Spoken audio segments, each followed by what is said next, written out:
আসসালামু আলাইকুম সকলে কেমন আছেন? আশা করি মহান আল্লাহর অশেষ রহমতে সকলে ভালো আছেন। আজকে আমি আপনাদের মাঝে একটি বাস্তব অভিজ্ঞতা শেয়ার করব। আশা করি ভিডিওটি টেনে না দেখে পুরোপুরি দেখলে আর আজকের পর থেকে মুরগির পিছনে একটা টাকাও খরচ করতে হবে না। আদা, রসুন ও কালোজিরা একত্রে খাওয়ানোর উপকার কী কী?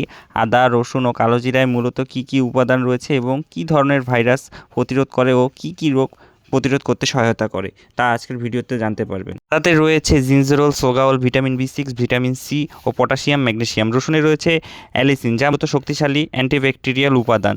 রয়েছে সালফার কম্পাউন্ডস, ম্যাঙ্গানিজ ও সেলেনিয়াম। কালো জিরাতে রয়েছে thymoquinone, essential oil, protein, fibre, calcium, iron ও জিঙ্ক।